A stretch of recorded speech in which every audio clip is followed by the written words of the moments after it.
야, 이 군뱅이 새끼들아. 거기가 군대야 아니면 노인정이야? 하사 나부랭이 하나를 못 이겨서 헉헉거리고 자빠졌어. 니들이 그러고도 장교고 부사관이야?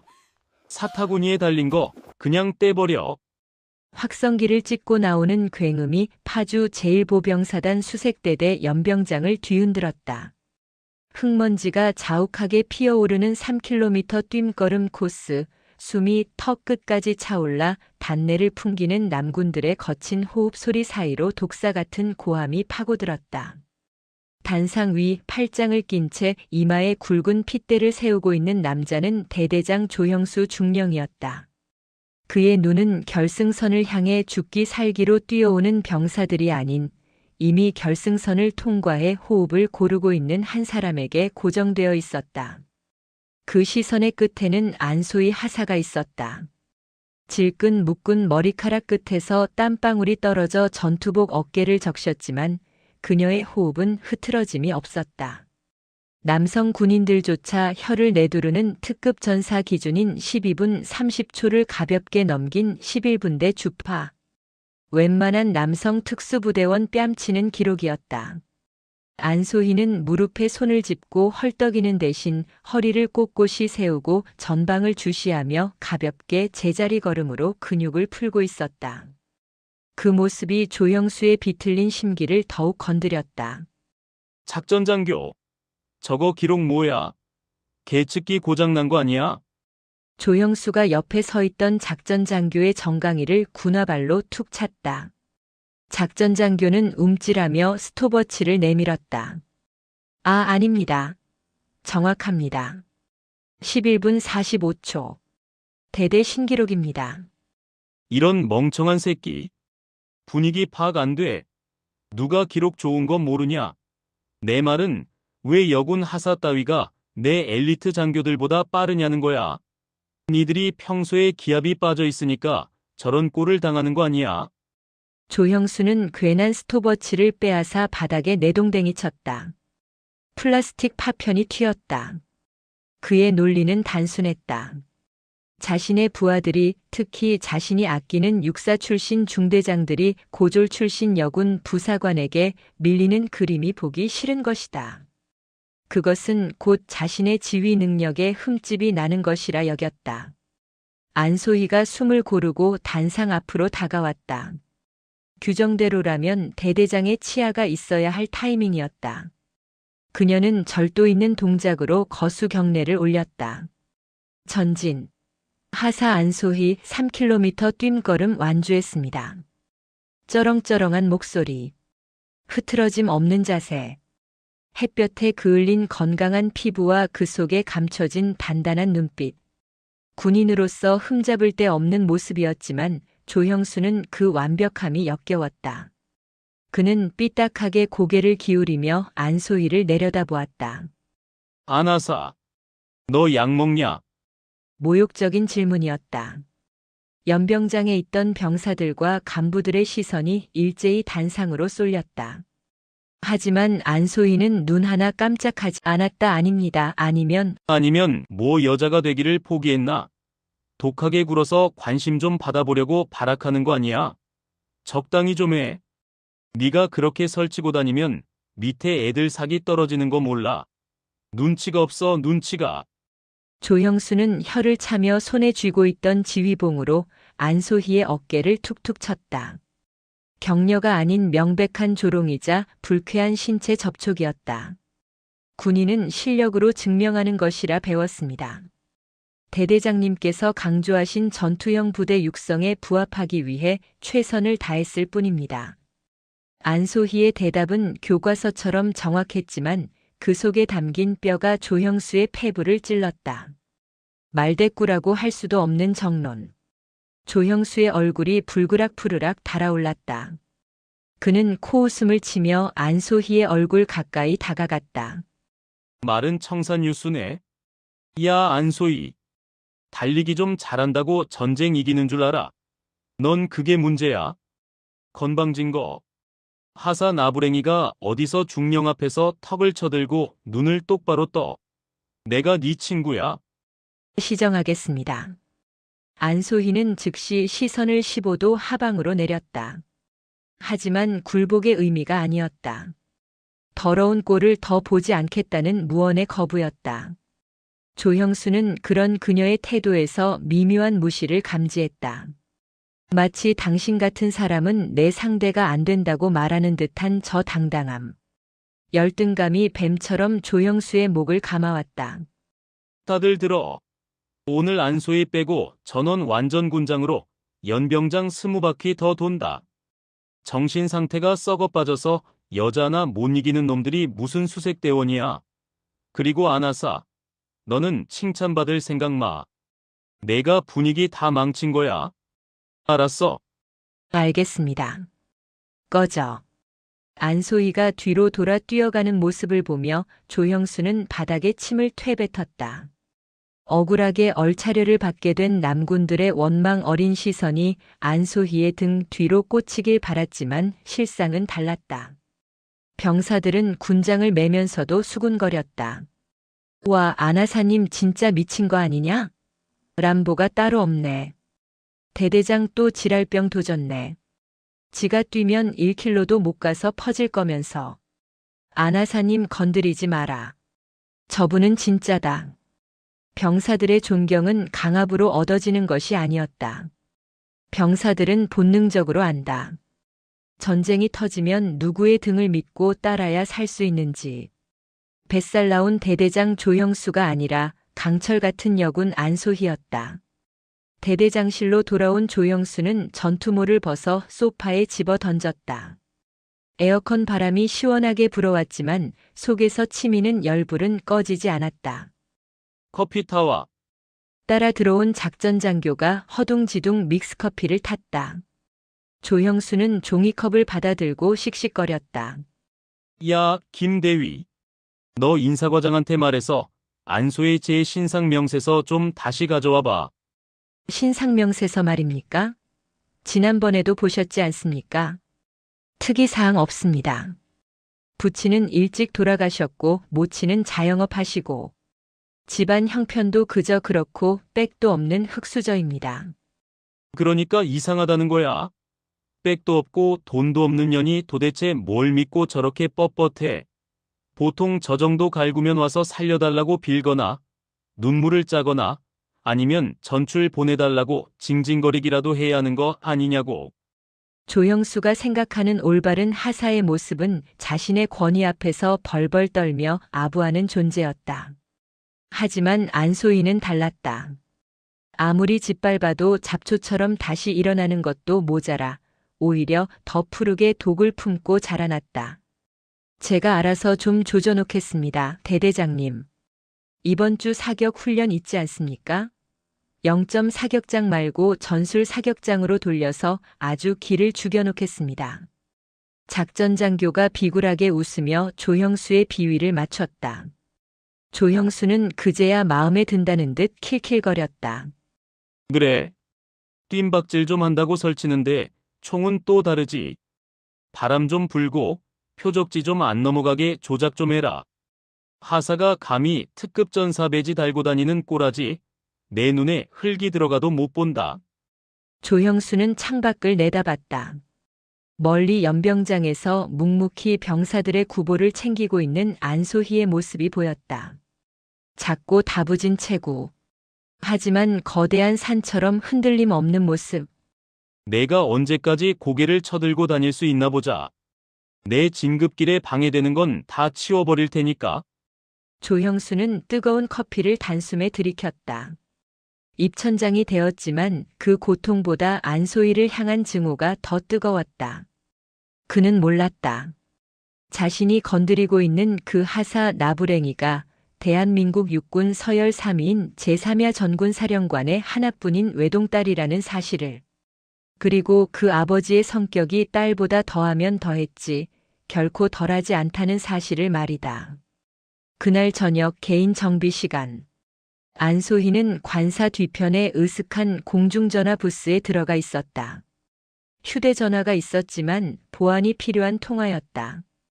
그녀는 주머니에서 동전을 꺼내는 대신 수신자 부담 전화를 걸었다. 신호가 2번 울리기도 전에 상대방이 전화를 받았다. 접니다. 안소희의 목소리는 낮고 차분했다. 수화기 너머에서 중후하고 묵직한 남성의 목소리가 들려왔다. 그래, 소혜냐? 훈련은 어떠냐? 몸은 성하고. 예, 아버지. 아니, 사령관님. 별일 없습니다. 1사단 수색대대는 명성대로 훈련 강도가 아주 높습니다. 배울 것이 많습니다. 집에서는 아버지라 부르라니까 녀석 참. 그래, 내가 선택한 길이다. 힘들다고 징징거릴 거면 당장 옷 벗고 나오라고 했었지. 아직 그 생각 변함없나? 없습니다. 제 힘으로 인정받을 겁니다. 아버지의 딸이 아니라 대한민국 육군 하사 안소희로서 서고 싶습니다. 허허, 똥고집은 누굴 닮아서. 알았다. 내 대대장이란 작자는 좀 어떠냐? 평판이 영 안 좋던데. 진급에 미쳐서 애들 굴리는 솜씨가 악질이라더구나. 아버지의 정보력은 정확했다. 3군 사령관의 귀에까지 들어갈 정도면 조형수의 악명은 이미 알만한 사람은 다 안다는 뜻이었다. 안소희는 잠시 침묵했다가 입을 열었다.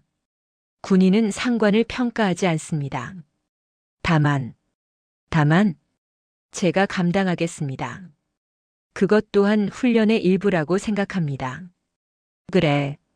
내가 정 그렇다면 더 묻지 않겠다. 하지만 소희야, 명심해라. 부당한 명령에 복종하는 것은 충성이 아니다. 군인의 명예가 훼손된다고 판단되면 언제든 이 아비가 아니라 군법의 힘을 빌려라. 명심하겠습니다. 끊겠습니다.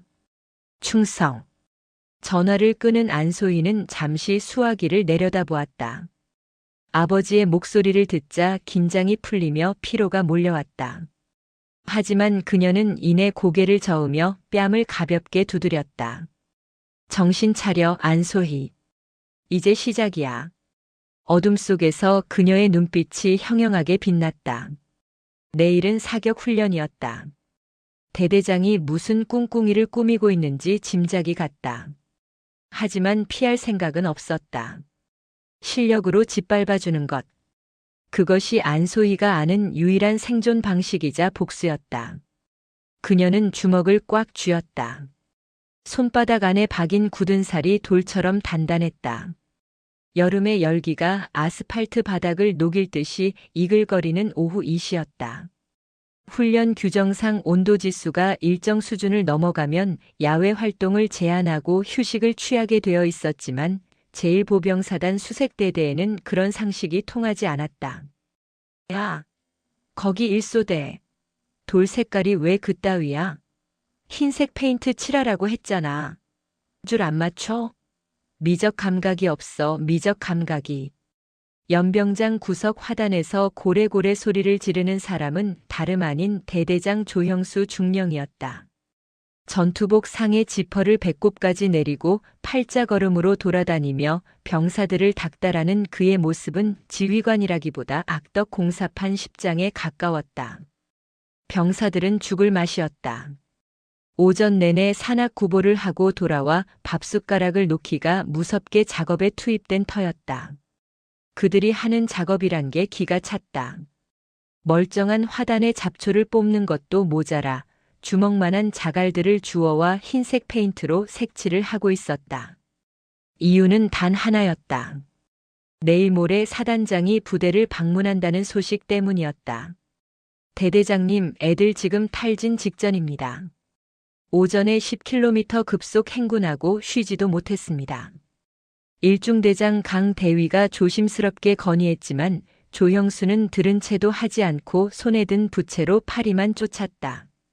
강 대위, 자네는 그래서 만년 대위인 거야. 사단장님이 오시는데 부대 환경 미화가 엉망이면 내 체면이 뭐가 서냐? 군인은 정신력이야, 정신력. 안 죽어, 임마. 빨리빨리 움직이라고 해. 그때 저만치서 리어카에 흑포대를 가득 싣고 오는 작은 체구의 군인이 보였다. 안소의 하사였다. 그녀는 남군 2명이 달라붙어도 낑낑댈 무게의 리어카를 혼자서 거뜬히 끌고 오고 있었다. 그녀의 전투복은 땀으로 흠뻑 젖어 몸에 달라붙어 있었고 얼굴은 흙투성이었다. 안소희는 말없이 흙포대를 화단에 부었다. 촤르르 쏟아지는 흙먼지 사이로 그녀의 단단한 팔 근육이 꿈틀거렸다. 작업을 하던 병사들이 미안한 듯 쭈뼛거렸다. 안하사님, 저희가 하겠습니다. 좀 쉬십시오. 맞습니다. 하사님이 왜 이런 걸 하십니까? 떠들 힘 있으면 삽질이나 해. 너희들 쉴 때까지 나도 안 쉬어. 안소희는 짧게 대꾸하고 다시 삽을 들었다. 병사들은 울컥했다. 지휘관들은 그늘 밑에서 아이스 커피를 빨며 잔소리나 해대는데 1등으로 훈련을 마친 에이스 부사관이 가장 더러운 일을 도맡아 하고 있으니 말이다.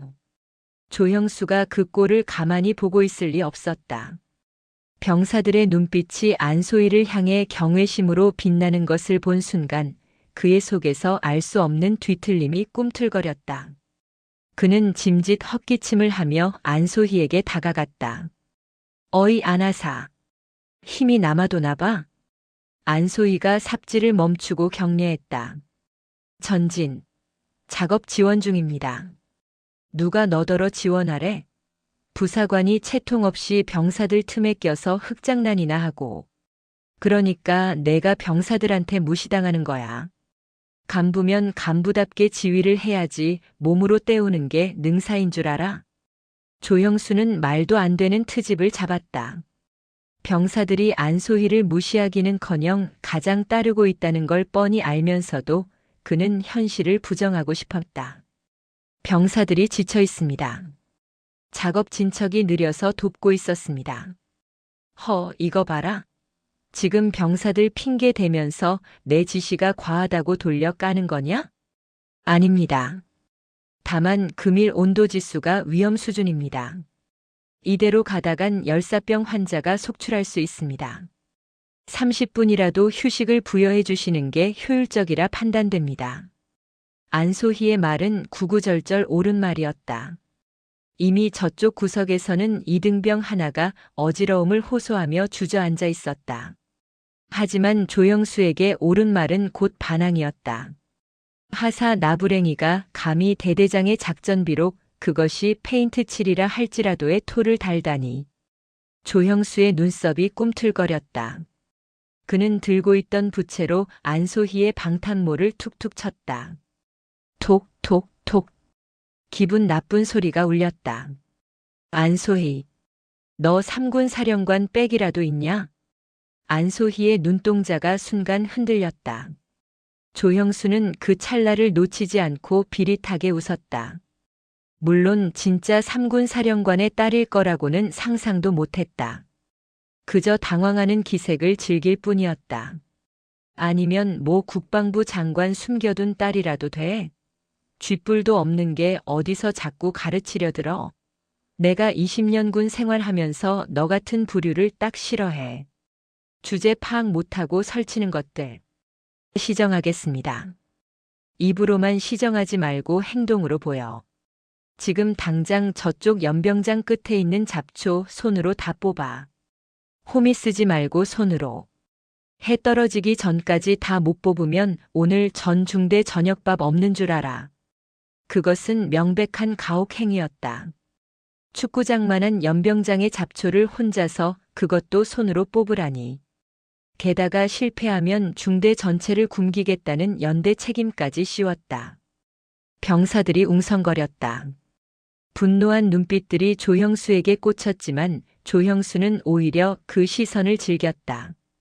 뭐해? 안 뛰어? 알겠습니다. 안소희는 군말 없이 뒤로 돌아 뛰었다. 그녀의 등 뒤로 조형수의 비웃음이 따라붙었다. 독한 년. 어디 끝까지 버티나 보자. 땡볕 아래 안소희는 홀로 쭈그리고 앉아 잡초를 뽑기 시작했다. 손톱 밑에 흙이 박히고 손가락 마디가 아려왔다. 등 뒤로 내리꽂히는 태양보다 더 뜨거운 것은 속에서 끓어오르는 모멸감이었다. 아버지가 보고 싶었다. 전화 한 통이면 조영수 같은 인간은 단숨에 날려버릴 수 있었다. 하지만 안소희는 입술을 꽉 깨물어 피를 냈다. 아니야. 참아야 해. 여기서 무너지면 아버지가 옳았음을 인정하는 꼴이 돼. 나는 군인이다. 나는 약하지 않다. 시간이 흘러 해가 뉘엿뉘엿 넘어가기 시작했다. 안소희의 손은 흙투성이가 되어 부르터 있었다. 그때 누군가 그녀의 옆에 털썩 주저앉았다. 일중대 병장 김철수였다. 하사님 같이 합시다. 김 병장 들어가. 대대장 보면 너까지 혼나. 상관없습니다. 밥 굽는 것보다 이게 낫습니다. 야 일소대. 다 튀어와. 김 병장의 외침에 작업을 마친 병사들이 우르르 몰려왔다. 누가 시키지도 않았는데 그들은 안소희의 옆에 붙어 잡초를 뽑기 시작했다. 수십 명의 병사들이 함께하자 끝이 보이지 않던 연병장의 잡초가 순식간에 사라져갔다. 창문 틈으로 그 광경을 지켜보던 조영수는 마시던 믹스커피 종이컵을 구겨버렸다. 자신의 권위로 찍어 눌렀는데 오히려 안소희를 중심으로 부대가 단합하는 꼴이라니. 질투와 분노가 머리끝까지 치솟았다. 저 반란군 놈의 새끼들. 안소혜, 너 두고 보자. 아주 뼈도 못 추리게 만들어주마. 이틀 뒤 브리핑 룸의 공기는 무겁게 가라앉아 있었다. DMZ 수색 작전 브리핑이 한창이었다. 금일 작전 구역은 13섹터다. 작전 장교의 말에 브리핑에 참석한 팀장들의 얼굴이 굳어졌다. 13섹터. 그곳은 지형이 험준하기로 악명 높을 뿐만 아니라 6.25 전쟁 당시 매설된 미확인 지뢰가 가장 많은 곳이었다. 게다가 최근 북한군의 동향이 심상치 않아 출입이 통제되던 구역이었다. 팀장은 안소의 하사, 부팀장은 최중사. 의상. 안소희가 벌떡 일어났다. 작전 장교님, 13섹터는 통문이 폐쇄된 곳 아닙니까? 게다가 최중사는 현재 무릎 부상으로 재활 중입니다. 단상에 앉아있던 조영수가 책상을 탁 치며 끼어들었다.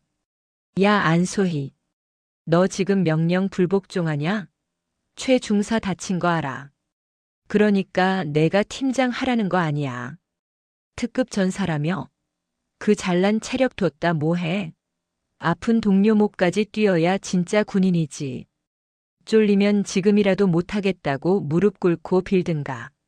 조형수의 눈은 희번덕거리고 있었다. 이것은 명백한 사지로 내몰기였다. 험지에서 사고라도 나면 자신의 책임으로 돌리려는 수작이 뻔했다. 하지만 거부할 명분이 없었다. 군대는 명령으로 죽고 사는 곳이니까. 알겠습니다. 수행하겠습니다.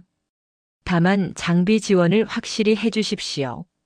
13섹터는 수목이 우거져 야간 투시경 없이는 작전이 불가능합니다. 걱정 마. 최신형으로 준비해놨으니까. 넌 가서 간첩이나 잡아와. 빈손으로 오면 알지. 완전 군장으로 연병장 100바퀴다. 조형수는 킬킬거리며 회의실을 나갔다. 그 뒷모습을 노려보는 안소희의 눈매가 날카로워졌다. 그날 밤 10시. 비무장지대의 어둠은 도시의 밤과는 차원이 달랐다. 빛 한 점 없는 칠흑 같은 암흑. 숨소리조차 크게 들리는 고요함 속에 긴장감이 감돌았다. 안소희를 선두로 7명의 수색팀원이 묵묵히 수풀을 헤치고 나아갔다. 하사님, 이거 야투경야간 투시경 상태가 이상합니다. 뒤따르던 박상병이 당황한 목소리로 속삭였다. 왜 그래? 전원이 안 들어옵니다. 배터리를 갈아 꼈는데도 먹통입니다. 저도 그렇습니다. 화면이 자꾸 깜빡거려서 앞이 안 보입니다. 다른 병사들도 웅성거렸다. 안소희는 자신의 야투경을 확인했다. 희미하게 켜지는가 싶더니 이내 픽 꺼져버렸다. 불길한 예감이 스쳤다. 조형수.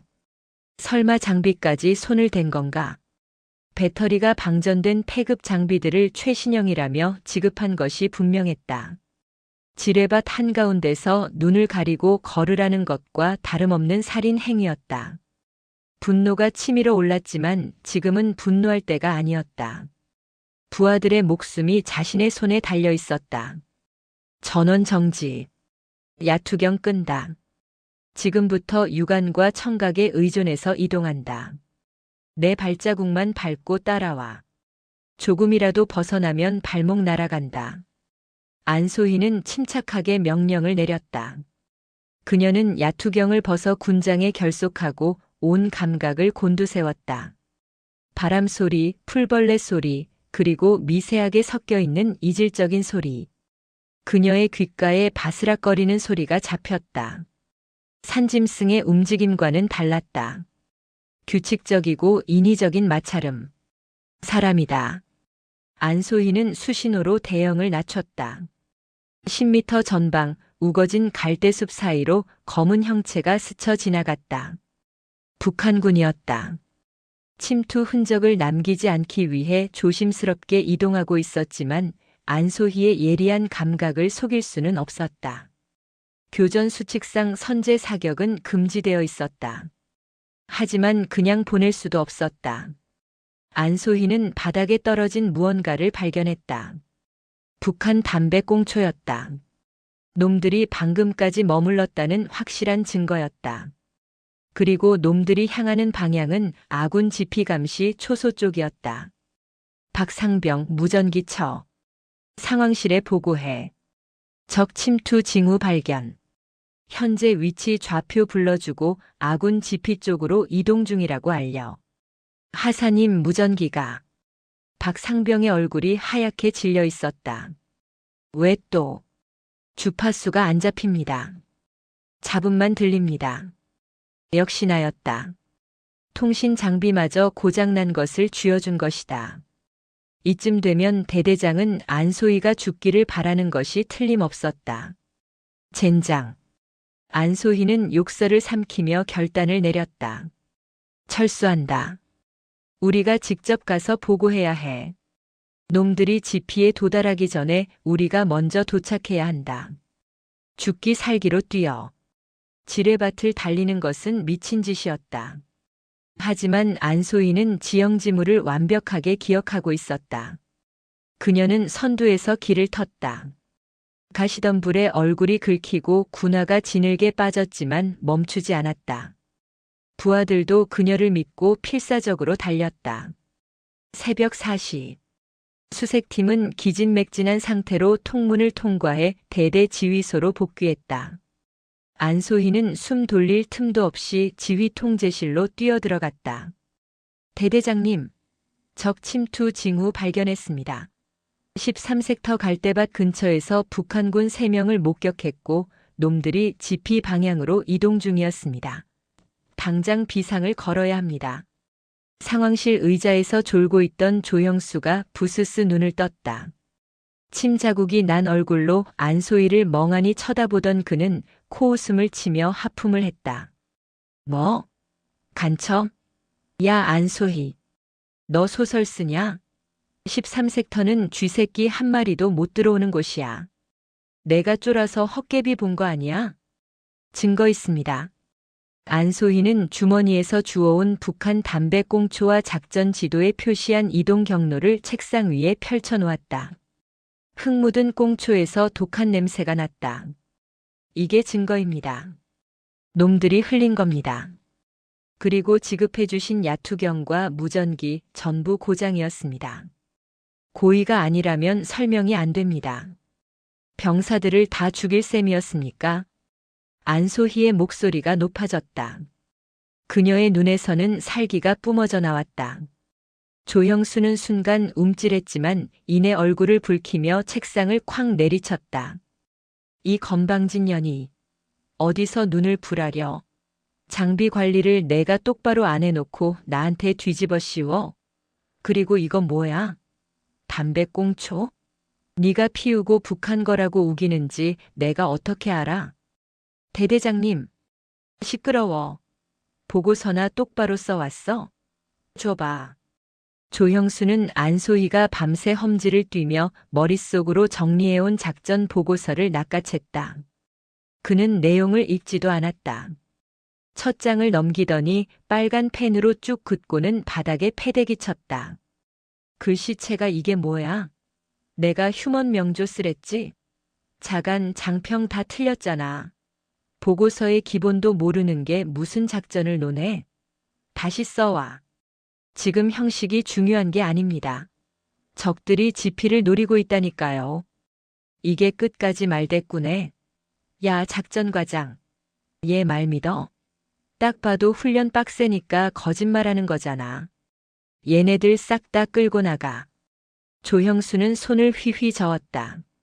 명령 불복종의 허위 보고까지. 아주 군기들이 빠졌어. 안소희, 너 책임지고 전원 완전 군장으로 연병장 돌아. 내가 그만하라고 할 때까지. 보고서 양식 똑바로 고쳐올 때까지 한 발자국도 못 쉴 줄 알아. 하지만 병사들은 죄가 없습니다. 저 혼자 받겠습니다. 어디서 흥정을 하려고 들어? 끌어내. 결국 안소희와 수색 팀원들은 지친 몸을 이끌고 억수같이 쏟아지는 빗속으로 내몰렸다. 30kg이 넘는 군장을 메고 진흙탕이 된 연병장을 돌면서 안소희는 입술을 깨물었다. 비와 땀 그리고 눈물이 섞여 뺨을 타고 흘렀다.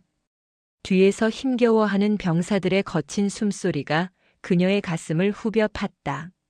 상황실 창가에서 따뜻한 커피를 마시며 그 모습을 지켜보는 조형수의 입가에 비열한 미소가 걸렸다.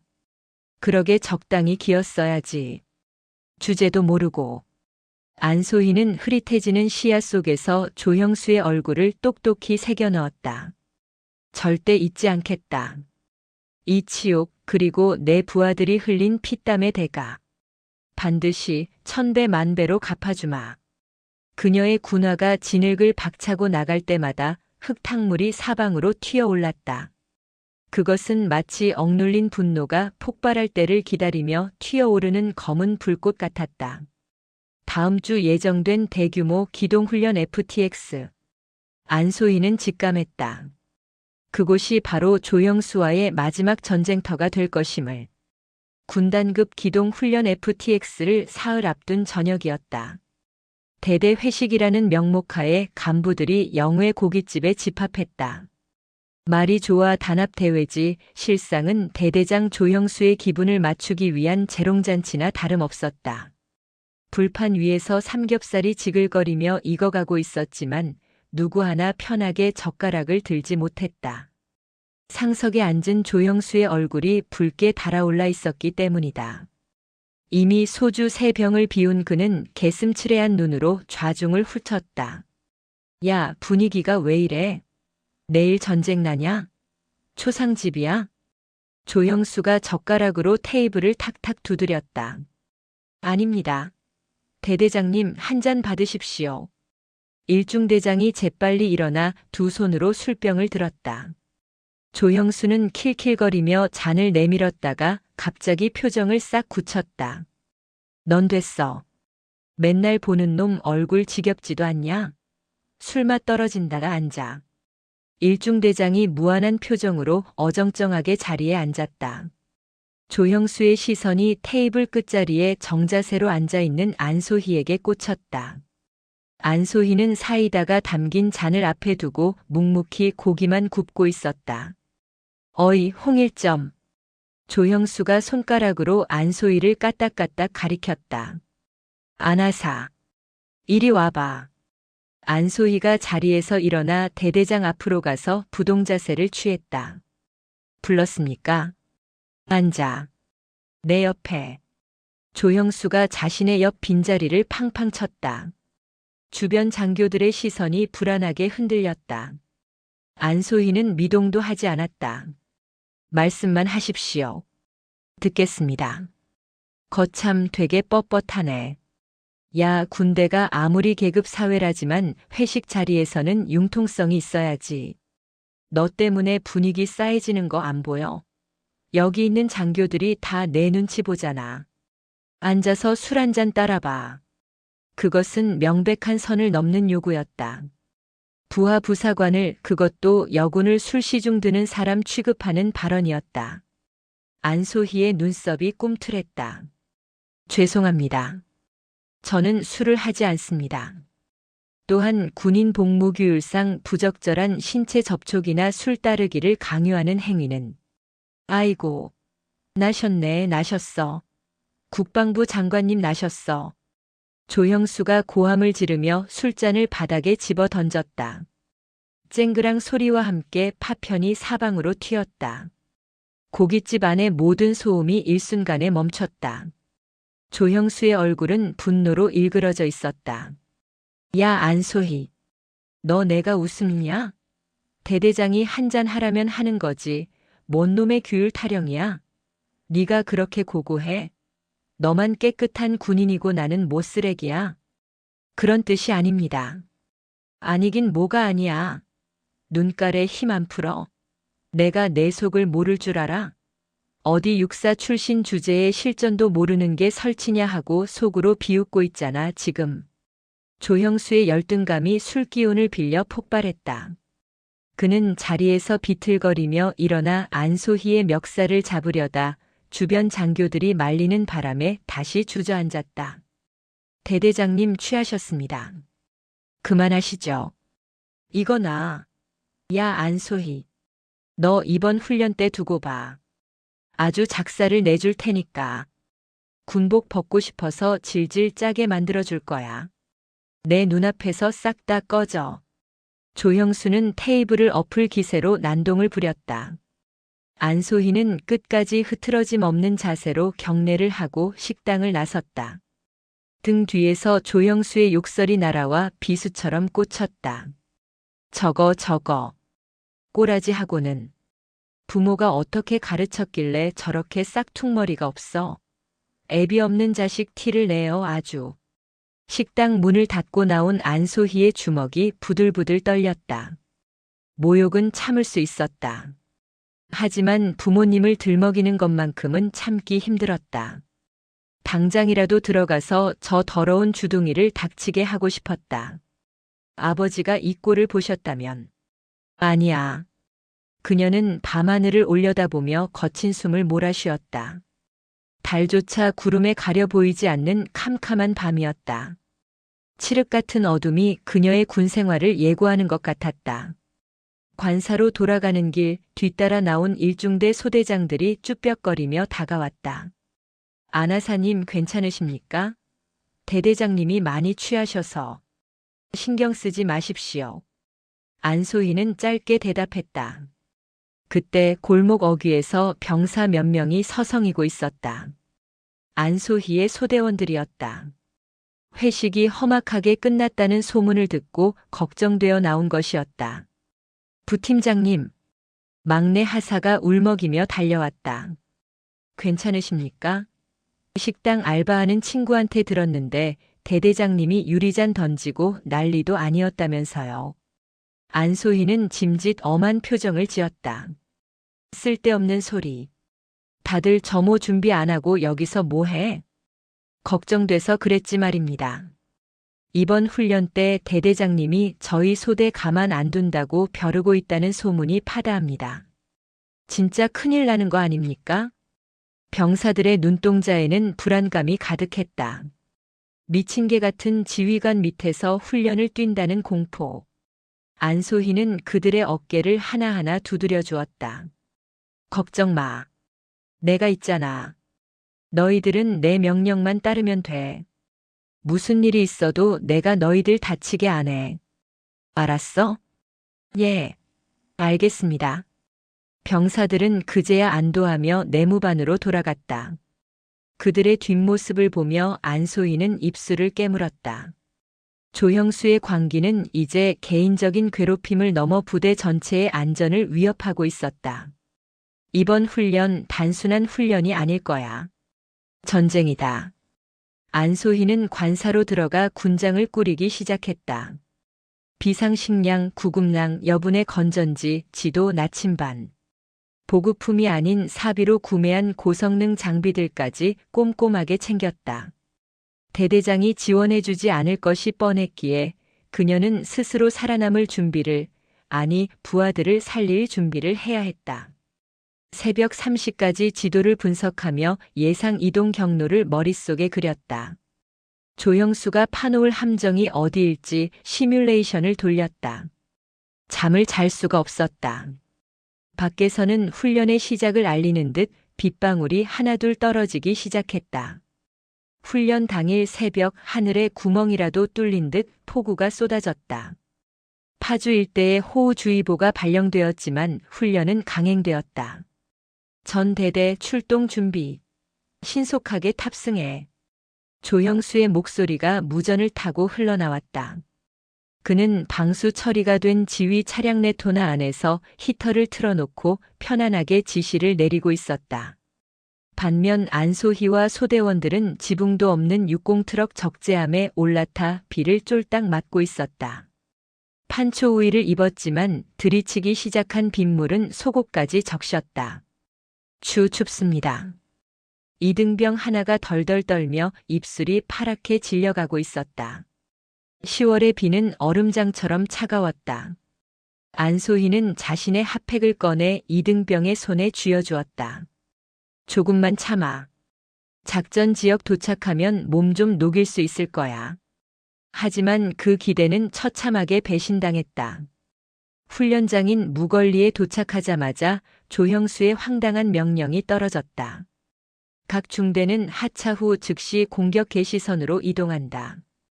1중대, 특히 안소의 4소대는 우회 기동해서 적 후방을 타격해. 지도의 비루트로 이동한다. 실시. 안소희는 지도를 보고 경악했다. 대대장이 지정한 비루트는 평소에도 습지여서 진입이 꺼려지는 곳인데 지금 같은 폭우 속에서는 늪지대나 다름없는 곳이었다. 게다가 급류가 흐르는 계곡을 2번이나 건너야 했다. 망망, 여기는 알파원. 대대장님께 알립니다. 현재 폭우로 인해 비루트 진입이 불가능합니다. 계곡물이 불어나 도하가 위험합니다. 안전한 시루트로 우회하겠습니다. 안소희가 무전기를 들고 외쳤다. 치직거리는 잡음 섞인 소리 뒤로 조형수의 짜증 섞인 목소리가 들려왔다. 야, 안소희, 너 지금 쫄았냐? 비 좀 온다고 작전 변경하는 군대가 어디 있어? 시루트로 가면 시간 다 까먹잖아. 닥치고 까라면 까. 비루트로 최단 시간 돌파해서 깃발 꽂아. 못하면 죽을 줄 알아. 하지만 대대장님, 병사들의 안전이. 무전 꺼. 명령 불복종으로 영창 보내버리기 전에 당장 움직여. 이상. 무전이 끊겼다. 안소희는 빗물에 젖은 무전기를 꽉 쥐었다. 부하들이 걱정스러운 눈으로 그녀를 쳐다보고 있었다. 하사님, 저기로 가야 합니까? 부소대장이 흙탕물이 콸콸 쏟아지는 계곡 쪽을 가리키며 물었다. 안소희는 선택해야 했다. 명령을 어기고 안전한 길로 갈 것인가, 아니면 죽음의 길로 들어설 것인가. 지금 당장 명령을 어기면 조형수는 훈련 중 항명이라며 즉시 헌병을 부를 것이다. 그렇게 되면 지휘권을 박탈당하고 이 병사들은 낙동강 오리알 신세가 되어 더 큰 위험에 처할 수도 있었다. 이동한다. 단 대형은 일렬종대. 서로의 군장끈을 로프로 연결해. 한 명이 미끄러지면 다 같이 잡아줘야 한다. 내가 제일 앞에서 물살을 가른다. 나를 믿고 따라와. 안소희는 로프를 자신의 허리에 묶고 거친 물살 속으로 발을 내디뎠다. 허리까지 차오르는 흙탕물이 몸을 휘청거리지게 만들었다. 차가운 물이 살을 애는 듯 했다. 으악! 중간쯤 건넜을 때 뒤따르던 병사 하나가 이끼를 밟고 미끄러졌다.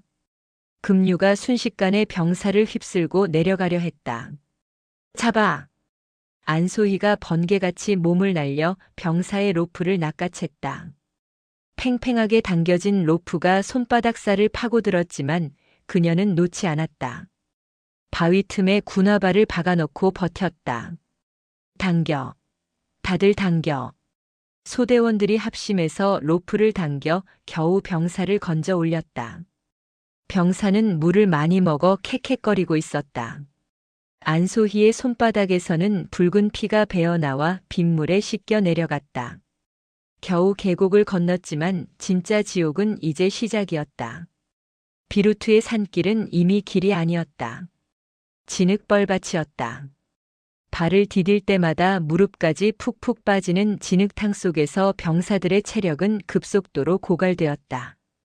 10kg 군장이 100kg처럼 느껴졌다. 그 시각 조형수는 산 아래 튼튼하게 지어진 본부 텐트 안에서 라면을 먹고 있었다.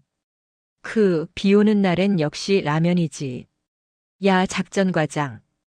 일중대 놈들 아직도 도착 안 했어? 네. 통신이 잘 안 터지는데 아직 비루트 중간 지점인 것 같습니다. 에잉, 군뱅이 같은 새끼들. 안소의 그년 특급 전사라더니 거품이었구만. 이따 복귀하면 정신교육 좀 시켜야겠어. 조형수는 김치를 씹으며 낄낄거렸다. 밖에서 병사들이 죽음의 사투를 벌이고 있다는 사실 따위는 안중에도 없었다. 시간이 흘러 날이 어두워지기 시작했다. 빗줄기는 더 굵어졌다. 저체온증 증세를 보이는 병사들이 속출했다. 쓰러지는 병사를 업고 가느라 행군 속도는 더 느려졌다. 부팀장님, 저 못 가겠습니다. 다리에 감각이 없습니다. 막내 이등병이 진흙탕에 주저앉아 울먹였다. 안소희가 다가가 이마를 짚어보니 불덩이 같았다. 이대로 가면 쇼크가 올 수도 있었다. 안소희는 다시 무전기를 들었다. 망망, 여기는 알파원. 긴급 상황 발생. 환자 발생으로 더 이상 작전 수행 불가. 현재 위치 좌표 0-0. 헬기 지원이나 차량 지원 바랍니다. 아이들이 죽어가고 있습니다. 치지직, 치직. 응답이 없었다. 산악 지형이라 전파가 터지지 않는 것인지 아니면 조형수가 일부러 무전을 씹고 있는 것인지 알 수 없었다. 그녀는 미친 듯이 채널을 돌리며 소리쳤다. 대대장님, 제발 응답하십시오. 사람부터 살려야 할 거 아닙니까? 그때 희미하게 조형수의 목소리가 들려왔다. 들리나? 야, 안소희. 너 또 엄살이야? 지금 헬기가 뜰 날씨야? 내가 정신력이 빠져서 그래. 거기서 멈추면 다 죽어. 무조건 고지 점령해. 알았어? 지금 환자가 쇼크 상태입니다. 이동 불가능합니다. 철수 명령 내려주십시오. 시끄러워. 철수는 패배야. 내 사전에 후퇴는 없어. 정 힘들면 환자 버리고 너 혼자라도 올라가서 깃발 꽂아. 그게 명령이다. 뚝. 무전이 끊겼다. 안소희는 멍하니 무전기를 내려다보았다. 환자를 버리고 가라니. 그게 지휘관이 할 소리인가. 분노를 넘어선 사리가 치밀어 올랐다. 그녀는 빗물 젖은 얼굴을 닦아냈다. 눈빛이 달라져 있었다. 더 이상 저 미친 개의 명령을 들을 필요가 없었다. 통신병 무전기 꺼. 예. 하지만 끄라고 했어. 지금부터 대대장의 명령은 무시한다. 내가 지휘한다. 안소희는 지도에서 조형수가 지정한 비루트에 XX표를 그었다. 그리고 펜으로 텐트가 있는 안전지대, 즉 훈련장을 벗어나는 탈출로를 그었다. 우리는 산을 내려간다. 작전은 실패해도 좋지만 내 부하를 잃을 순 없다. 병사들이 놀란 눈으로 그녀를 쳐다보았다. 훈련 중 탈영이나 다름없는 행위였다. 군법 회부감이었다. 책임은 내가 진다. 너희는 살아서 돌아가기만 해. 알겠나? 알겠습니다. 병사들의 대답에 울음이 섞여 있었다.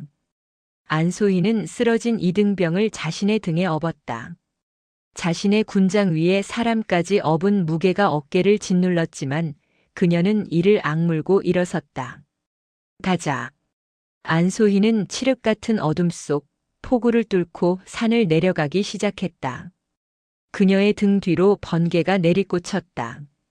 그것은 마치 다가올 파국을 예고하는 서막과도 같았다.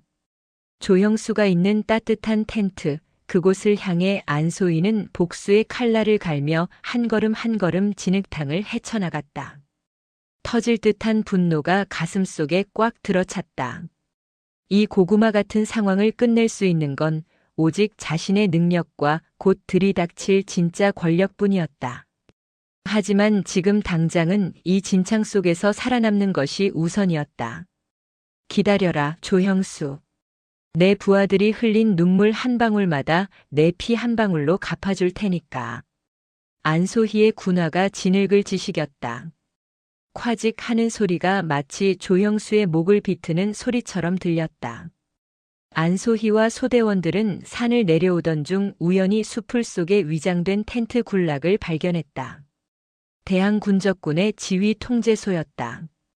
조형수 대대장이 그토록 찾아 헤매던 적의 심장부가 오히려 안소희가 부하들을 살리기 위해 선택한 퇴각로 위에 놓여 있었던 것이다. 하사님, 저거적 지휘부 아닙니까? 맞습니다. 경계병이 졸고 있습니다. 비가 너무 많이 와서 방심한 것 같습니다. 안소희의 눈이 번뜩였다. 이대로 살아서 돌아가면 조형수는 분명 명령 불복종으로 자신을 영창에 보낼 것이 뻔했다. 하지만 적의 목을 따서 돌아간다면 이야기는 달라진다. 이것은 단순한 생존이 아니라 전세를 뒤집을 기회였다. 작전 변경한다. 우리는 이곳을 타격한다. 신속하게 적 지휘관만 생포에서 빠진다. 실시. 안소희는 마치 유령처럼 빗속을 뚫고 침투했다. 경계병을 순식간에 제압하고 지휘 텐트를 덮쳤다. 손들어. 움직이면 쏜다. 대항군 연대장은 라면을 끓여 먹으려다 안소희의 총구 앞에서 젓가락을 떨어뜨렸다. 상황 종료. 1사단 수색대대 1중대 2소대, 적 지휘부 괴멸 및 연대장 생포. 날이 밝고 비가 그쳤을 때 안소희의 소대는 포로가 된 대항군 연대장을 앞세우고 훈련장 집결지로 복귀했다. 다른 중대들은 대부분 조형수의 무리한 작전으로 전멸 판정을 받거나 고립되어 있었다. 아니, 저거 안소의 소대 아니야? 쟤들 살아서 돌아왔어? 대박. 저기 끌려오는 사람 대항군 대장 아니야? 폐잔병처럼 모여있던 타중대원들이 웅성거렸다. 훈련 통제관들이 달려나와 상황을 파악하고는 감탄을 금치 못했다. 대단하네. 통신 두절 상황에서 독자 판단으로 적 본진을 털었다고. 이거 군단장님 표창감인데? 그 소란을 듣고 본부 텐트에서 나온 조형수의 얼굴은 흑빛이 되었다. 그는 안소희가 산속에서 조난당하거나 굴욕적으로 구조 요청을 하길 바랐다. 그런데 영웅이 되어 돌아오다니. 심지어 자신이 지휘한 다른 중대들은 전멸했는데 자신이 버린 패였던 안소희만 성공했다는 사실은 자신의 무능을 만천하에 증명하는 꼴이었다. 열등감이 머리끝까지 치솟아 이성을 마비시켰다. 조형수는 주먹을 부들부들 떨며 안소희를 노려보았다. 전현이 내 앞길을 막아? 감히 날 망신줘? 살려두지 않겠다. 훈련이 종료되고 전 병력이 진흙탕이 된 연병장에 집합했다. 승리의 기쁨을 누려야 할 시간이지만 분위기는 살벌했다. 단상 위에 선 조형수의 눈에는 광기가 서려 있었다. 안소의 하사. 앞으로 나와. 안소희가 대열에서 빠져나와 단상 앞으로 걸어갔다. 그녀의 전투복은 찢어지고 흙투성이었지만 눈빛만은 형형했다. 대대장님 부르셨습니까? 무릎 꿇어. 연병장의 정적이 흘렀다. 안소희가 미동도 하지 않자 조형수가 고함을 질렀다. 안 들려? 무릎 꿇으라고. 내가 지금 잘한 것 같지? 영웅 놀이하니까 재미있냐? 적 지휘부를 타격하여 작전을 성공시켰습니다. 무엇이 문제입니까? 이 건방진 년이. 문제는 내가 내 명령을 어겼다는 거야. 비루트로 가라고 했지. 누가 내 맘대로 경로 바꾸래. 군대에서 명령 불복종은 즉결 처형인 거 몰라. 조형수는 억지를 부리고 있었다. 작전 성공보다 자신의 권위가 훼손된 것이 더 참을 수 없었던 것이다. 그는 단상 아래로 뛰어내려와 안소희의 멱살을 잡았다. 너 때문에 내 권위가 바닥에 떨어졌어. 내가 날 개무시하고 독단적으로 행동하니까 다른 놈들도 기어오르는 거 아니야. 병사들을 살리기 위한 판단이었습니다. 닥쳐. 변명하지 마. 이성을 잃은 조영수는 안소희가 어깨에 메고 있던 K2 소총을 거칠게 빼앗았다. 그리고 그 총을 거꾸로 잡았다. 묵직한 개머리판이 허공을 갈랐다. 퍽. 둔탁한 타격음과 함께 안소희의 고개가 크게 돌아갔다. 방탄 헬멧이 벗겨져 흙탕물에 뒹굴었다. 안소희는 비틀거렸지만 쓰러지지 않고 다시 자세를 바로잡았다. 입가에서 붉은 선혈이 주르륵 흘러내렸다. 네. 대대장님, 이건 너무하십니다. 일중대장이 기겁하며 말리려 했지만 조형수는 이미 눈이 뒤집혀 있었다. 비켜. 누구든 말리는 새끼는 공범으로 간주한다. 조형수는 다시 한번 개머리판을 휘둘렀다. 퍽. 이번에는 안소희의 얼굴 정면이었다. 안소희는 외마디 신음과 함께 바닥으로 쓰러졌다. 이마가 찢어져 피가 눈을 가렸다. 하지만 그녀는 바닥을 짚고 다시 일어섰다. 비명도 지르지 않았고 살려달라고 빌지도 않았다. 그 지독한 군인 정신이 조형수를 더 미치게 만들었다. 독한 년. 끝까지 뻣뻣하게 굴지. 그래, 죽어라 그냥. 너 같은 건 군인의 수치야. 조형수는 쓰러진 안소희를 향해 미친 듯이 개머리판을 내리찍으려 했다. 병사들은 공포와 분노에 질려 주먹만 꽉 쥐고 있었고 안소희는 흐릿해지는 의식 속에서도 아버지를 떠올리며 이를 악물었다. 나는 군인이다. 쓰러지지 않는다. 그 절체절명의 순간이었다. 쿠구구궁. 연병장 입구 쪽에서 육중한 엔진 소리가 들려왔다. 단순한 군용 트럭 소리가 아니었다. 헌병 사이드카의 요란한 사이렌 소리가 빗발치는 고함을 뚫고 들어왔다. 뭐야? 조형수가 내리치던 손을 멈추고 고개를 돌렸다. 헌병 오토바이 2대가 호위하는 가운데 검은색 지프차 한 대가 무릉덩이를 튀기며 맹렬한 기세로 연병장 중앙으로 돌진해 오고 있었다.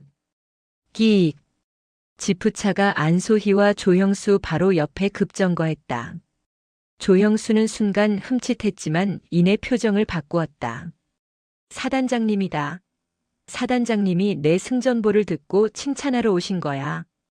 조형수는 피 묻은 개머리판을 등 뒤로 숨기며 헐레벌떡 지프차 쪽으로 달려가 거수경례 자세를 취했다. 얼굴에는 비굴한 웃음이 가득했다. 충성. 대대장 조형수 훈련 무사히 마치고. 하지만 그의 말은 끝까지 이어지지 못했다. 지프차 범퍼에 붙은 붉은색 성판. 그 위에 박힌 별의 개수가 그의 동공을 지진냈다. 하나, 둘, 셋. 별이 3개. 3스타. 그것은 사단장 소장이 아니었다. 군단장도 아니었다. 대한민국 육군의 절반을 지휘하는 야전군 사령관의 성판이었다. 성판이? 조형수의 다리가 후들거렸다. 뒷좌석 문이 열리고 잘 다려진 전투복을 입은 중년의 남자가 내렸다. 백발이 섞인 머리, 호랑이 같은 눈매. 어깨에는 은색 별 3개가 번쩍이고 있었다. 제3야 전군 사령관 안태형 대장이었다. 그 뒤로 사색이 된 1사단장이 헐레벌떡 뛰어와 안 대장의 뒤에 섰다. 연병장에는 숨소리조차 들리지 않는 정적이 감돌았다. 안 대장의 시선은 조형수를 거쳐 피투성이가 되어 비틀거리는 안소희에게 꽂혔다. 찢어진 이마, 부어오른 뺨, 흑투성이 전투복. 딸의 처참한 모습에 천하의 맹장인 안 대장의 눈가가 미세하게 떨렸다. 아, 아버지. 안소희가 쥐어짜듯 불렀다. 그 작은 한마디가 조형수의 귓가에는 천둥 소리처럼 들렸다. 아, 아버지? 지금 뭐라고 한 거야? 조형수의 뇌가 정지했다.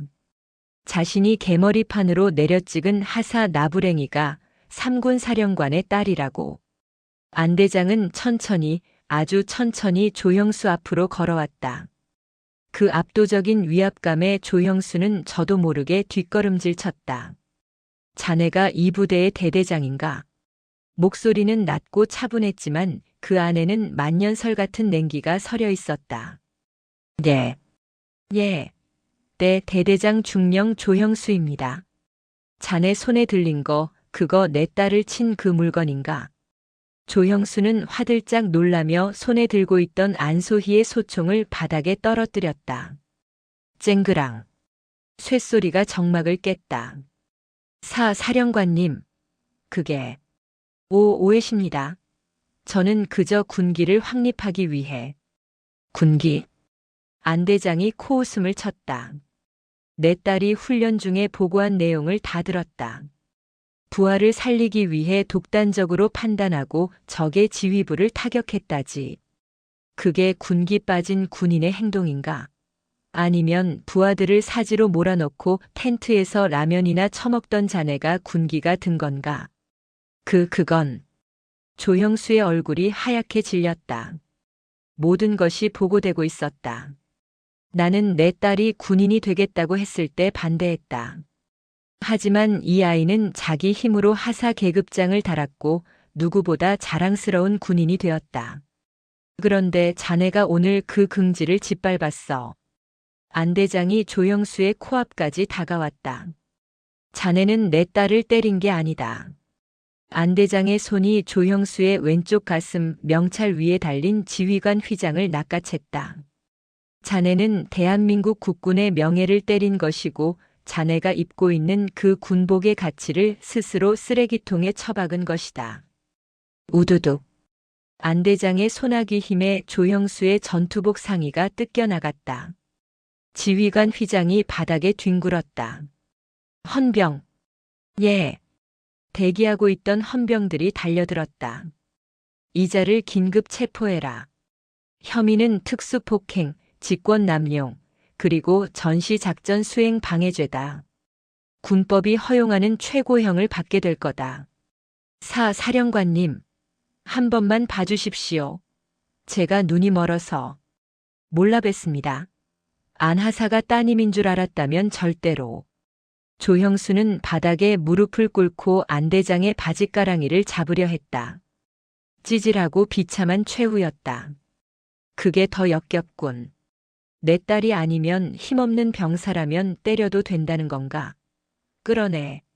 안 대장의 일갈에 헌병들이 조형수를 개처럼 끌고 갔다. 살려주세요. 잘못했습니다. 조형수의 비명소리가 연병장에 메아리 쳤지만 누구 하나 동정하는 눈빛을 보내지 않았다.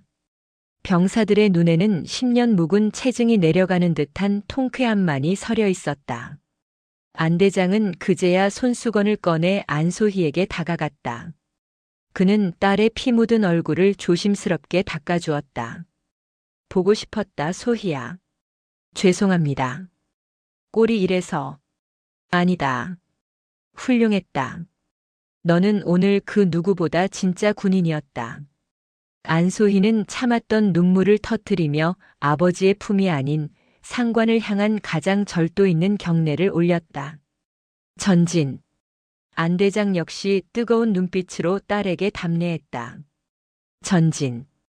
비갠 오후의 햇살이 두 부녀의 어깨 위로 쏟아져 내렸다. 연병장을 가득 메운 병사들의 함성 소리가 파주의 하늘을 뒤덮었다. 그것은 정의가 승리했다는 가장 확실하고 통쾌한 사이다의 팡파르였다. 헌병대의 사이렌 소리가 멀어지고 연병장에 다시 무거운 정막이 내려앉았다. 하지만 그것은 폭풍 전야의 고요함이 아니라 폭풍이 휩쓸고 지나간 자리에 남은 서늘한 심판의 공기였다. 3군 사령관 안태영 대장은 지프차에 다시 오르지 않았다. 그는 뒷짐을 진 채 흙탕물에 젖은 병사들을 하나하나 눈에 담았다. 그 옆에 선 제1보병사단장 오소장은 바늘방석에 앉은 듯 안절부절 못했다. 자신의 예하 부대에서, 그것도 자신이 가장 신임했던 대대장이 사령관의 딸을 개머리판으로 폭행했다. 이것은 옷을 벗는 것으로 끝나지 않을 대형 사고였다. 사단장. 안대장의 나직한 부름에 오소장이 관등 성명을 대며 차려 자세를 취했다. 자네는 이 부대의 지휘관들이 병사들을 어떻게 대하는지 알고 있었나? 면목 없습니다. 철저히 진상을 조사하여 보고드리겠습니다. 보고라. 종이 쪼가리에 적힌 보고는 믿지 않는다. 내 눈으로 직접 확인했으니 이제 병사들의 입으로 들을 차례다.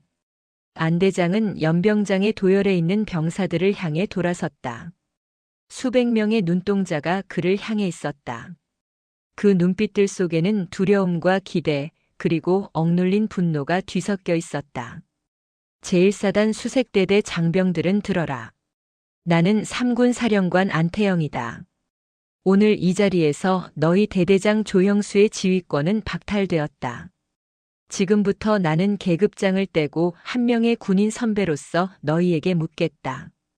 조형수 중령이 그동안 너희에게 행한 부조리와 가혹 행위가 있다면 지금 이 자리에서 숨김없이 말하라.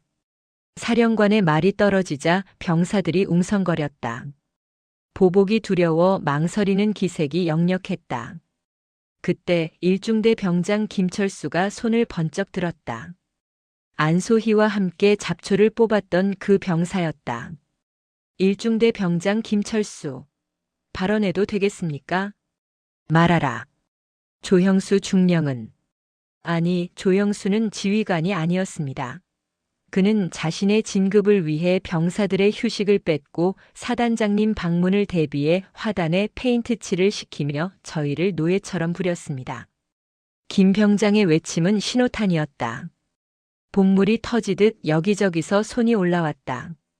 이중대 상병 박민우입니다. 훈련 때마다 안전장비는 지급하지 않고 무조건적인 돌격만 강요했습니다. 항의하면 영창 보낸다고 협박했습니다. 본부중대 일병 최석진입니다. 조형수는 회식 때마다 안소희 하사님을 비롯한 여군들에게 술 시중을 강요하고 성희롱을 일삼았습니다.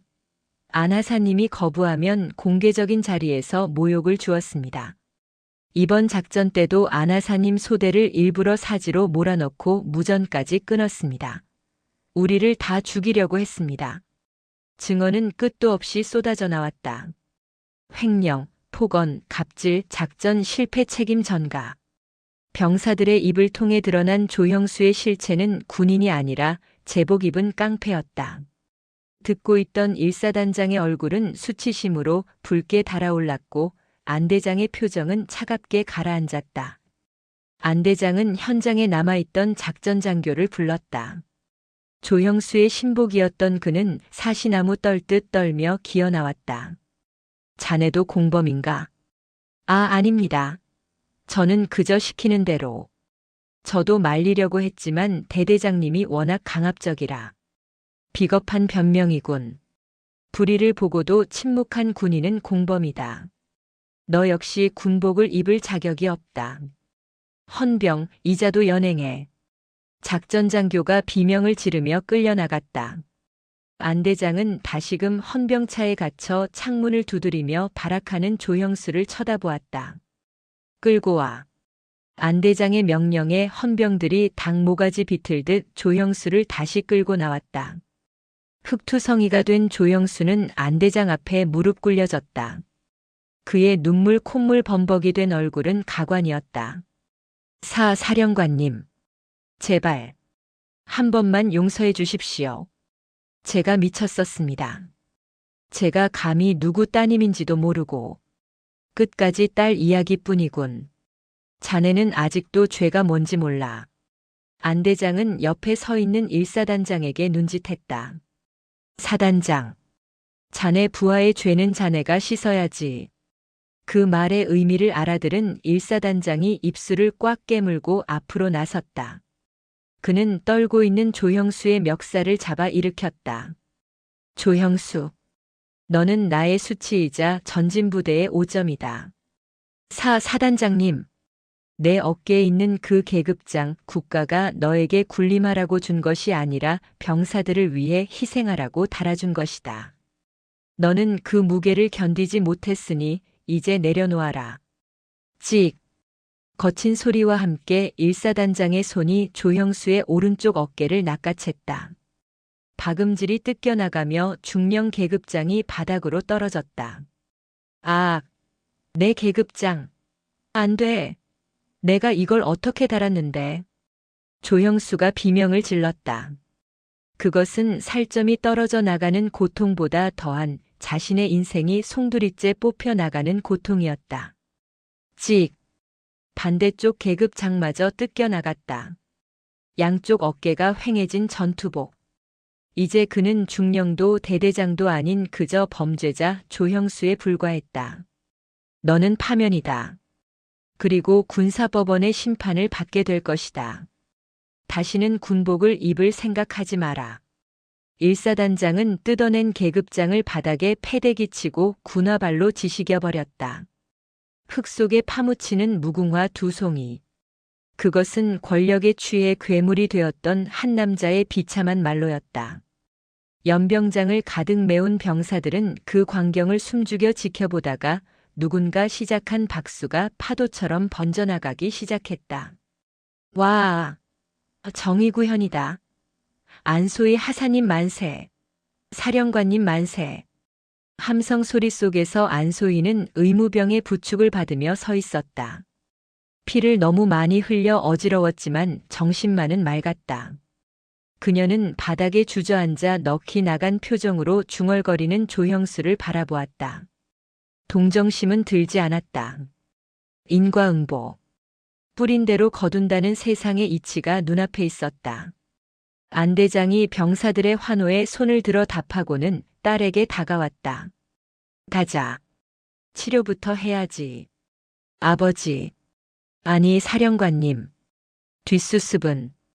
걱정 마라. 여기 남은 병사들은 일사단장이 책임지고 포상 휴가와 심리치료를 진행할 것이다. 너는 이제 푹 쉬어라. 내 딸로서가 아니라 명예로운 부상병으로서 명령한다. 안소희는 그제야 긴장이 풀리며 아버지의 품에 쓰러지듯 안겼다. 거칠고 투박한 군인의 손이 딸의 등을 다독였다. 지옥 같았던 일사단 수색대대에서의 전쟁은 그렇게 가장 극적이고 통쾌한 승리로 막을 내렸다. 계절이 바뀌어 찬 바람이 부는 초겨울이 되었다. 남한산성 근처에 위치한 육군교도소. 회색 콘크리트 벽으로 둘러싸인 독방에 수인번호 2804번이 웅크리고 앉아 있었다. 머리를 짧게 깎고 헐렁한 수의를 입은 그는 한때 일사단 수색 대대장이었던 조형수였다. 2804번 면회. 교도관의 차가운 목소리에 조형수는 흠칫 놀라며 일어났다. 면회 올 사람이 없었다.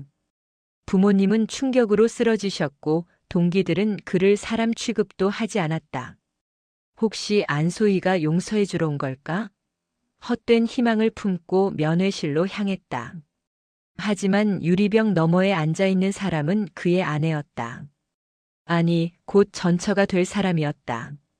그녀의 표정은 싸늘했다. 여보. 어떻게 왔어? 애들은 잘 있어? 조형수가 수화기를 들고 다급하게 물었다. 아내는 말없이 서류 봉투 하나를 밀어 넣었다. 도장 찍어. 이혼 서류였다. 당신 뉴스 탄 거 알지? 개머리판 대대장. 그 덕분에 우리 애들 학교에서 왕따 당하고 전학까지 갔어. 동네 창피해서 얼굴을 들고 다닐 수가 없어. 당신 연금도 박탈이라며? 우리더러 굶어 죽으라는 거야? 아니 여보. 내가 나가서 어떻게든. 당신이 뭘 해? 징역 3년이라며. 나오고 나면 전과자인데 어디서 받아줘? 내 인생까지 망치지 말고 깨끗하게 갈라서. 여보. 제발. 내가 잘못했어. 아내는 대답도 없이 자리에서 일어났다. 그녀는 뒤도 돌아보지 않고 면회실을 나갔다. 조형수는 유리에 매달려 절규했다. 가지 마. 나 버리지 마. 내가 중령이었잖아. 내가 대대장이었다고. 교도관들이 달려들어 그를 제압했다. 차가운 시멘트 바닥에 얼굴이 눌린 채 조형수는 오열했다. 권력도 명예도 가족도 모두 잃었다. 남은 것은 평생 따라다닐 병사를 폭행한 파렴치한이라는 낙인뿐이었다. 그는 차가운 감방 바닥에서 자신의 어깨를 감싸 안았다. 뜯겨나간 계급장의 빈자리가 욱신거리는 듯했다. 그것은 영원히 채워지지 않을 형벌이었다. 같은 시각 국군 수도병원 정원.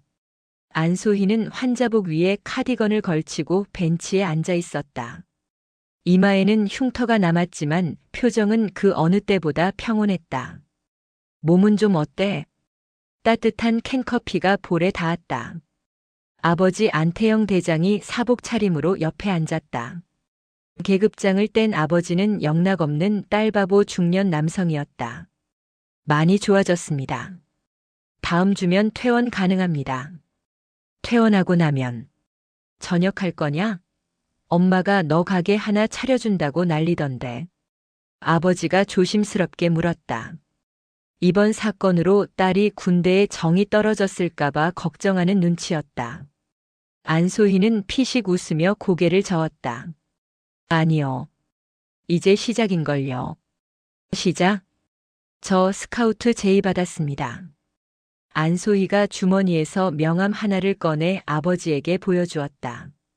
검은색 바탕에 독수리 문양이 금박으로 새겨진 명함. 제707 특수임무단이라는 글자가 선명했다. 707이라. 거긴 여기보다 더 힘들 거다. 내가 여자라고 봐주는 것도 없을 거고 실전 임무가 떨어지면 목숨을 걸어야 해. 압니다. 그래서 가는 겁니다. 조형수 같은 놈 밑에서 정치질이나 배우는 게 아니라 진짜 실력으로 인정받고 국가를 위해 싸우는 곳이잖아요. 안소희의 눈빛이 반짝였다. 아버지는 그런 딸을 보며 껄껄 웃었다. 그래. 내 딸 맞네. 피는 못 속여. 아버지는 딸의 어깨를 감싸 안았다. 소희야. 미안했다. 그동안 내가 내 딸이라는 이유로 색안경 끼고 볼까봐 일부러 모른 척했다. 하지만 내가 겪은 고통을 보니 내가 틀렸던 것 같구나. 든든한 배경이 되어주는 것도 부모의 역할인데 말이다. 아니요, 아버지 덕분에 강해졌습니다. 그리고 마지막에 오셔서 저 구해주셨잖아요. 제 인생 최고의 백마탄 왕자님이셨습니다. 으이그 징그러운 소리. 두 부녀의 웃음소리가 병원 정원에 울려 퍼졌다. 1년 후. 어둠이 짙게 깔린 테러 진압 훈련장. 레펠 소리와 함께 검은 그림자들이 건물 옥상에서 창문으로 침투했다. 섬광탄이 터지고 총성이 연달아 울렸다. 타겟 확보. 인질 구출 완료. 무전을 치며 가장 먼저 현장을 장악한 대원은 방독면을 벗어 젖혔다. 땀에 젖은 머리카락을 쓸어 넘기는 날카로운 눈매, 그리고 왼쪽 이마에 희미하게 남은 훈장 같은 흉터. 중사로 진급한 안소희였다. 그녀의 가슴에는 대한민국 육군이라는 패치와 함께 707 특임단의 마크가 당당하게 붙어 있었다. 더 이상 누군가의 딸도 무시받는 하사도 아니었다. 그녀는 대한민국 최정예 특수요원이었다. 안중사. 철수한다. 헬기 도착 1분 전. 팀장의 외침에 안소희는 장비를 챙겨 옥상으로 달렸다. 밤하늘을 가르는 헬기의 로터 소리가 심장 박동처럼 쿵쿵 울렸다. 그녀는 헬기에 오르기 전 잠시 아래를 내려다보았다. 까마득한 아래 자신이 지나온 진흙탕 같은 시련들이 보이지 않는 어둠 속에 묻혀 있었다. 보고 있나, 조형수? 나는 이렇게 날아올랐다. 안소희는 헬기에 올라타며 어둠 속을 향해 시원하게 경례를 붙였다. 전진. 헬기가 힘차게 날아올랐다.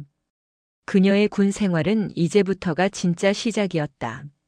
막힌 속이 뻥 뚫리는 듯한 상쾌한 바람이 그녀의 얼굴을 스치고 지나갔다. 더 많은 이야기, 구독, 좋아요, 알림 설정 부탁드립니다.